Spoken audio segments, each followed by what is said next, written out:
Hello guys, welcome to my channel. My name is Mohammed Abdul Aziz and आज हम देखने वाले हैं प्रॉब्लम नंबर 6।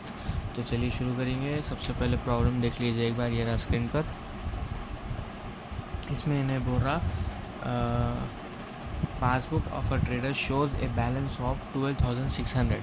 ये जो 12,600 है ये थोड़ा इसमें कुछ एरर है। वो 12,600 नहीं, 12,000 रुपीज़ है। वो 600 रुपीज़ मिसप्रिंट हो गया। सो है 12,000 रुपीज़ ही है वो। So on comparing the passbook with the cash book, the following discrepancies were note. Passbook और कैश बुक में दोनों को जब कंपेयर करें तो 12,000 रुपीज़ का बैलेंस डिफरेंस आ रहा करते दो एक ट्रेडर के अकाउंट में। तो उसको अपने को रीचेक करना है। तो चलिए शुरू करेंगे। सबसे पहले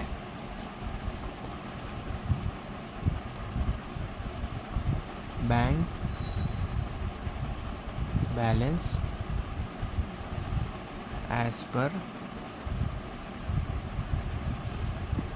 पासबुक, क्योंकि उन्हें पासबुक ऑफ अ ट्रेडर में एक ट्रेडर की पासबुक में इतना डिफरेंस आ रहा करते जब दोनों को कंपेयर करें, तो इसलिए एज पर पासबुक। अभी तक कैश बुक करते थे, अब पासबुक डिफरेंट हुआ थोड़ा।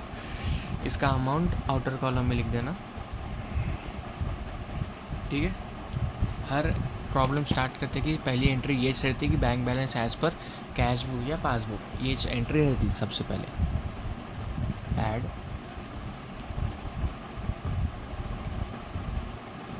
यस। सबसे पहले फर्स्ट एंट्री है cheques deposited in bank but not collected. Cheque deposit करे बैंक में लेकिन अभी वो कलेक्ट नहीं हुआ बोल रहा हूँ। तो ठीक है, उसको कैसा करना देखिए। ये है कैश बुक, ये है पासबुक, ये रहता है रिसिप्ट्स, ये पेमेंट्स, ये विड्रॉल्स, ये deposits, debit credit, debit credit, ठीक है। एक चेक डिपॉजिट हुआ बैंक में लेकिन कलेक्ट नहीं हुआ, वो क्या बोल रहा हूँ, ठीक है। सो तो पहली एंट्री कैसा करना, उन्हें क्या बोल रहा, cheque deposited in bank but not collected.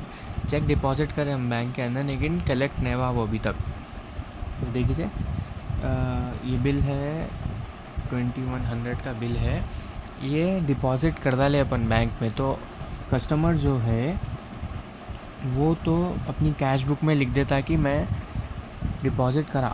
Cash book जो है वो कस्टमर के पास रहती और पासबुक जो रहती वो बैंक के पास रहती, ठीक है। अब कस्टमर तो लिख डाला कि उन्होंने 2100 का चेक डिपॉजिट कर डाले, लेकिन अभी तक वो चेक जो है वो बैंक के पास कलेक्ट नहीं हुआ। तो इस चीज़ की बैंक के पास कोई एंट्री नहीं है।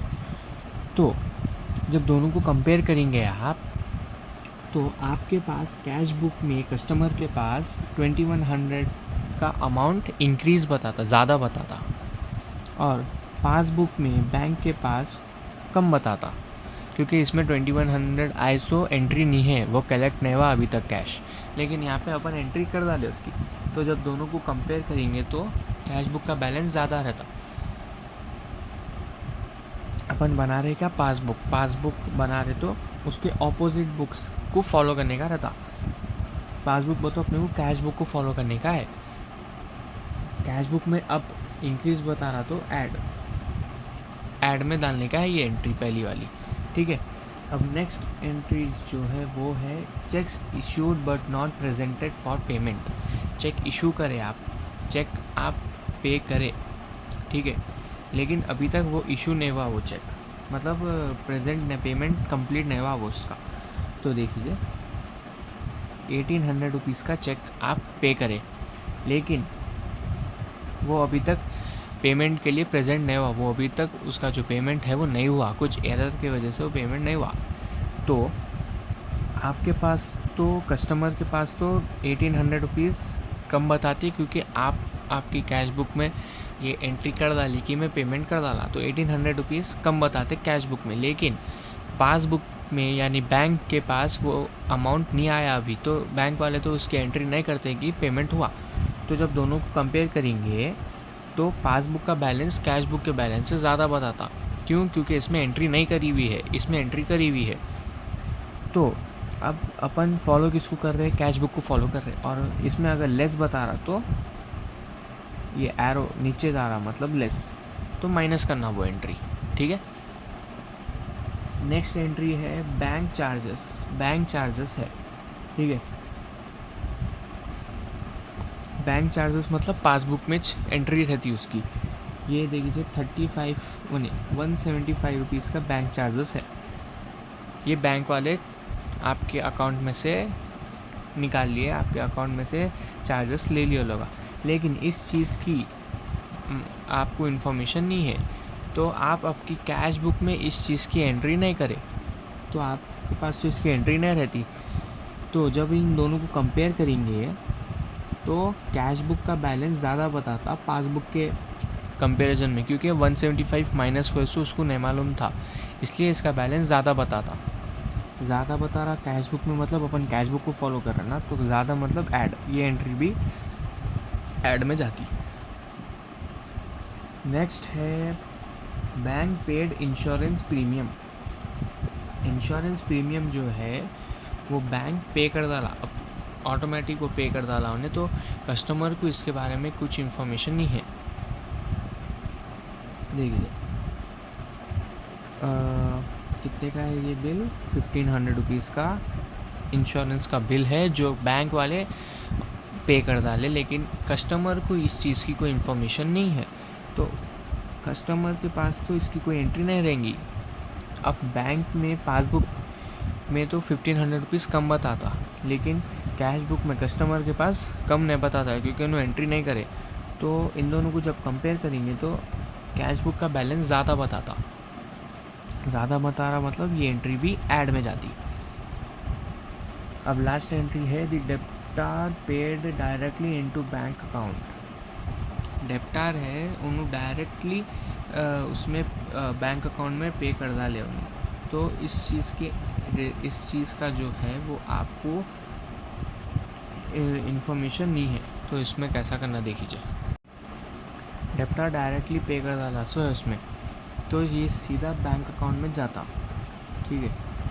1200 रुपीज़ का जो पेमेंट है वो डेप्टार जो है वो डायरेक्टली बैंक अकाउंट में पे कर डाला, बैंक अकाउंट में डाल डाला, तो इस चीज़ की कोई एंट्री कैश बुक में नहीं है। तो जब दोनों को कंपेयर करेंगे आप, दोनों को कंपेयर करे बाद में दोनों को जब आप डिफरेंस देखेंगे तो इसका बैलेंस कम बताता है, इसका ज़्यादा बताता, क्योंकि इसमें एंट्री नहीं है। कम बता रहा, अपन कैश बुक को फॉलो करें, कम बता रहा मतलब लेस, ये एंट्री भी लेस में जाती। अब पूरे एंट्रीज समझा था लेना, अब फॉर्मेट प्रॉब्लम में अप्लाई करना, पूरे एंट्रीज डालना इसमें। ठीक है। सबसे पहली एंट्री क्या थी? फर्स्ट वाली entry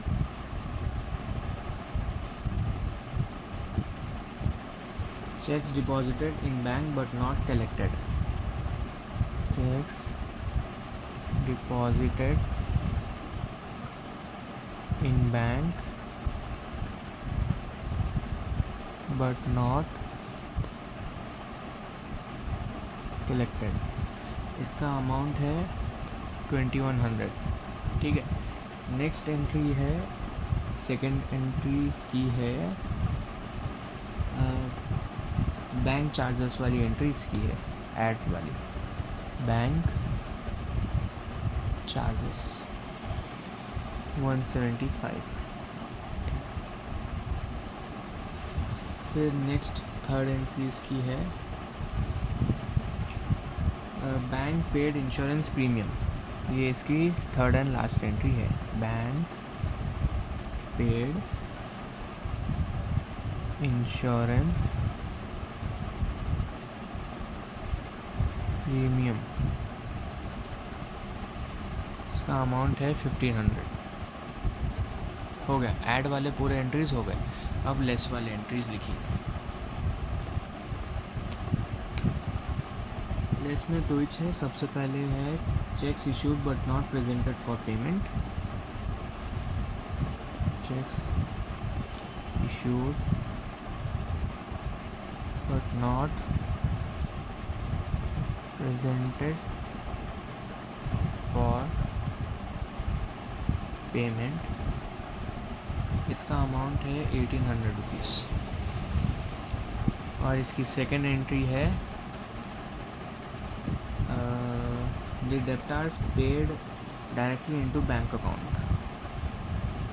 the debtors paid directly into bank account, इसका अमाउंट है 1200 रुपीज़। दोनों के अमाउंट्स लेस और ऐड के पूरे अमाउंट्स डाले हमें। अब खाली लोग को टोटलिंग करना।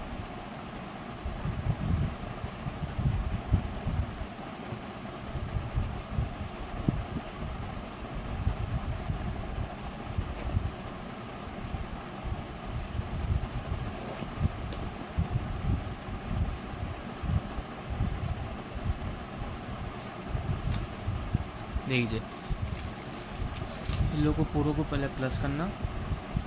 2100 प्लस 175 प्लस 1500 3775। अब ये 12,000 और 3775 को ऐड करना।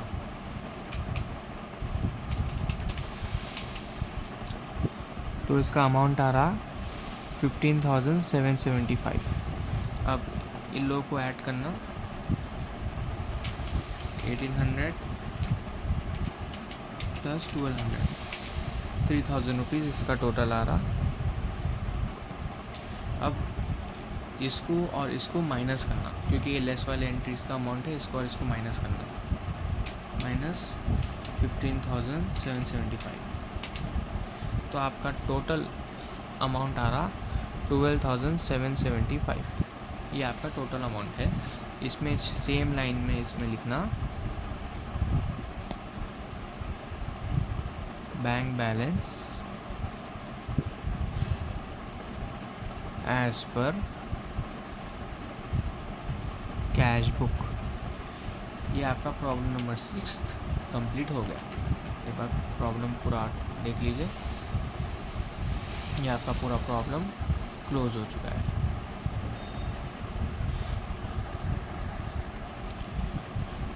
सो फ्रेंड्स, अब हम करने वाले हैं प्रॉब्लम नंबर 7। तो चलिए शुरू करेंगे। क्वेश्चन देख लीजिए एक बार, ये रहा स्क्रीन पर। अब इसमें भी हमें सेम ये भी प्रॉब्लम 6 वाले की जैसी है। इसमें भी हमारे को पासबुक के एंट्रीज़ को देख के कैश बुक के एंट्रीज़ को सही करने का है। तो चलिए शुरू करेंगे। सबसे पहले bank balance as per passbook, amount है 21,700। ठीक है। अब यहाँ पे लिख लेना पहले ऐड और लेस। ठीक है, लिख डालना। अब सबसे पहले हमारी पहली एंट्री है cheques issued but not yet presented for payment. Cheque issue हो गया लेकिन अभी तक पेमेंट उसका कंप्लीट नहीं हुआ। तो चलिए शुरू करेंगे। सो देखिए हमारी पहली एंट्री है check issued but not yet presented for payment. ठीक है। तो सबसे पहले पासबुक और कैश बुक बना लेना। ये कैश बुक, ये पासबुक, ये रहता रिसिप्ट्स, ये पेमेंट्स, ये रहता विड्रॉल्स, ये रहता deposits. Debit credit, debit credit. चलिए, cheque issued but not presented for payment मतलब आप चेक इशू कर डाले लेकिन अभी तक उसमें बैंक में उसकी कोई एंट्री नहीं हुई, पेमेंट उसका कंप्लीट नहीं हुआ। तो लेकिन कैश बुक में कस्टमर तो ये एंट्री लिख डालते कि मैं पेमेंट करा, लेकिन पासबुक में उसकी कोई एंट्री नहीं रहती क्योंकि पेमेंट कंप्लीट नहीं हुआ। तो जब इन दोनों को कंपेयर करेंगे आप तो इसका बैलेंस कम बताता इससे, क्योंकि हम पेमेंट कर डाले, हमारे अकाउंट से पैसे कम हो गए, हम पेमेंट कर डाले, कुछ टेक्निकल इशू की वजह से पेमेंट कंप्लीट नहीं हुआ, वो अलग मसला है। लेकिन इसमें तो कैश बुक में तो ये एंट्री कर देते कि मैं 2500 का बिल पे कर डाला। तो अगर हम आपकी पासबुक में से देखो बोला उन्हें, तो उसके ऑपोजिट बुक कैश बुक से कैश बुक को फॉलो करना अपन। कैश बुक को फॉलो करें तो इसमें लेस बता रहा, मतलब ये एरो नीचे जा रहा, तो लेस में जाती है ये एंट्री, ठीक है। लेस में जा रही है, फर्स्ट एंट्री लेस में जाने की है। अब लिख देंगे पहले इधर, फर्स्ट एंट्री इसकी है checks issued but not yet presented for payments, इसका अमाउंट है 2500। नेक्स्ट एंट्री देखेंगे, directly deposited by the customer. Customer जो है वो डायरेक्टली डिपॉजिट कर डाले, डायरेक्ट डिपॉजिट करे मतलब आपके बैंक अकाउंट में डायरेक्ट डिपॉजिट कर डाले कस्टमर, लेकिन आपको इस चीज़ के बारे में नहीं मालूम है, पासबुक में इसकी कोई एंट्री नहीं है, ठीक है। तो जब आप पासबुक और कैश बुक को कंपेयर करेंगे तो पासबुक का बैलेंस ज़्यादा बताता 3000 रुपीज़ और कैश बुक का कम बताता, क्योंकि इसमें कोई इसकी कोई एंट्री नहीं है, ठीक है। हम फॉलो कर रहे हैं कैश बुक को, कैश बुक में लेस मतलब ये एरो नीचे जाना मतलब लेस, तो ये एंट्री भी लेस में जाती।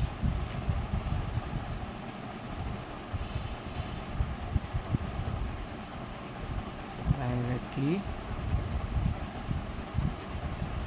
Deposited by a customer,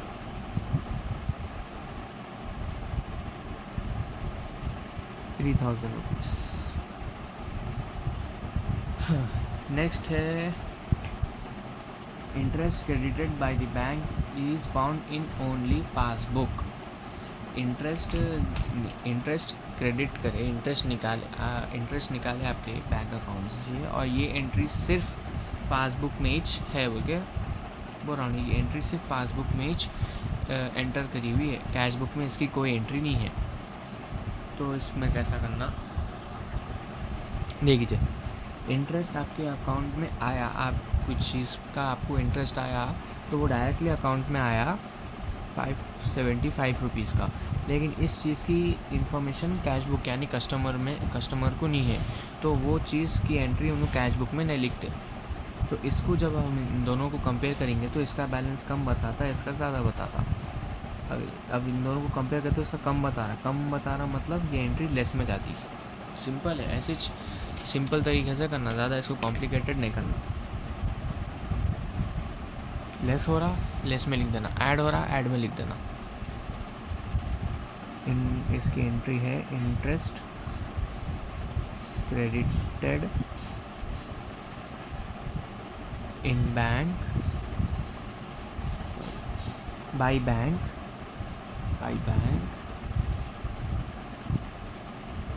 is found in passbook only। इसका अमाउंट है 575, ये हो गई। अब नेक्स्ट एंट्री हमारी ये है कि cheques deposited in bank but not credited.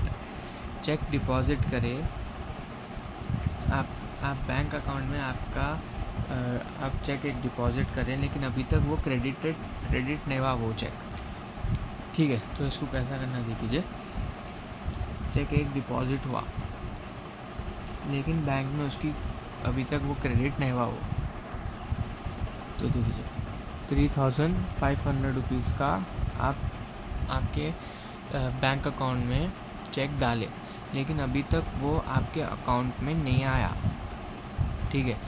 नहीं आया बोल के पासबुक में इसकी कोई एंट्री नहीं है, लेकिन कैश बुक में तो एंट्री आ गई क्योंकि आप पे कर डाले, तो आप ये एंट्री लिख डाले। तो जब इन दोनों को कंपेयर करेंगे तो इसका बैलेंस ज़्यादा बताता, इसका कम बताता। अगर इसमें ज़्यादा, अब कैश बुक को फॉलो कर रहे हैं, ज़्यादा बता रहा मतलब ये एंट्री ऐड में जाती। ठीक है, अब हमारी लास्ट एंट्री है बैंक चार्जेस। बैंक चार्जेस सिर्फ बैंक पासबुक में एंटर करी हुई है कहते, पासबुक में, कैश बुक में इसके एंट्री नहीं है। बैंक चार्जेस सिर्फ पासबुक में मेंशन करे हुआ है, कैश बुक में नहीं है, तो इसका बैलेंस कम बताता, इसका ज़्यादा, फिर 150 रुपीज़ कट हुए बाद में इसका 150 रुपीज़ कम बताता बैलेंस, लेकिन इसमें उसकी एंट्री नहीं है, तो इसमें 150 रुपीज़ ज़्यादा बताता। ज़्यादा है मतलब ये एंट्री भी ऐड में जाती। लास्ट के दोनों एंट्रीज भी ऐड में लिखने का है। तो देखिए लिख देंगे पहले,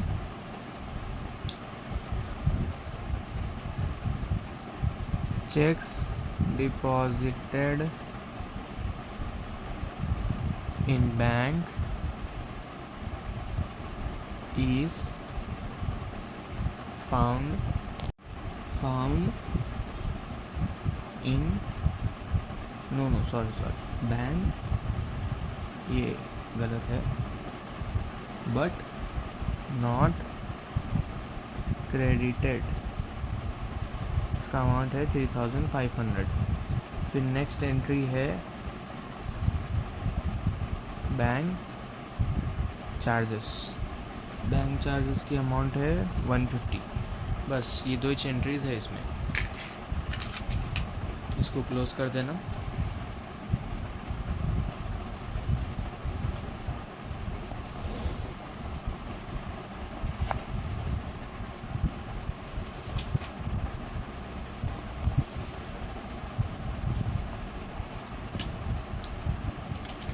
इसका अमाउंट लिख लेना 3500 प्लस 150, 3650 इसका अमाउंट आ रहा।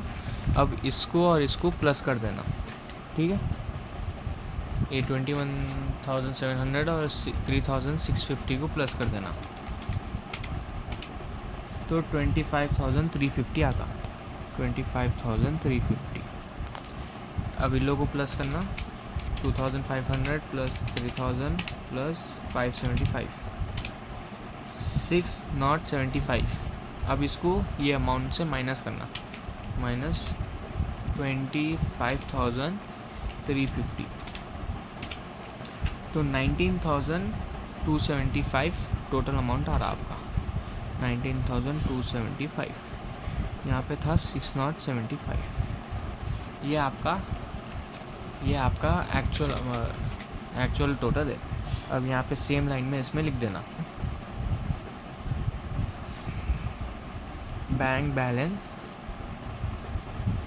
As per cash book. यहाँ पे पासबुक लिखे थे इसलिए यहाँ पे कैश बुक लिख रहे, ठीक है। तो ये प्रॉब्लम नंबर 7 भी आपका कंप्लीट हो चुका है। So hope you understand these two problems. Try to understand these problems well and practice it, and share this video with your friends and family members. Subscribe to my channel, and thank you very much.